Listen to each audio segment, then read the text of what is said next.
नमस्कार बंधुगण आपण ही सुपर ओडिया यूट्यूब चैनल ले स्वागत करुछि। बंधुगण नारीर शरीर में विभिन्न प्रकार रहस्य रही जहाँकि आपण जानि नथिबे। जदि आम पुरुष एवं नारी मानकर मिलन कथा कहबाकू जिबा तेबे नारी माने संबंध विषय पुरुष मानक ठारू अधिक भल भाव जानि थांती। पुरुष माने नारी विषय रे अनेक जिनिस जानि नाहंती, जेपरि नारी मानक किपरि उत्तेजना और जोर कर दे परिबो, केउ जिनिस नारी बहुत संवेदनशील अंग होता है, यही स्थान को चुंबन देवा उचित, यही स्थान को धरवा उचित इत्यादि इत्यादि। यही ज्ञान गुड़िक पुरुष मान बहुत कम थाए। तेज आज आम आपन को शिखाइबू नारी मान किपरि संबंध आप उत्तेजित करें।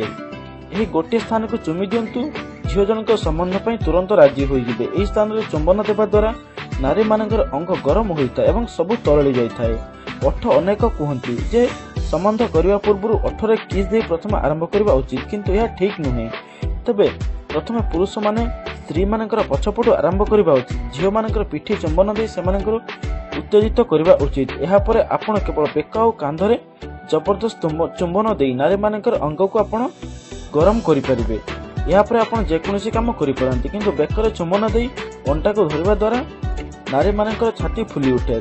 तेबे आपण किछि मध्य करंतु, झील मानकु दुई गुणा मजा आसीबो एवं आपनको मध्य अधिक शांति मिलिबो।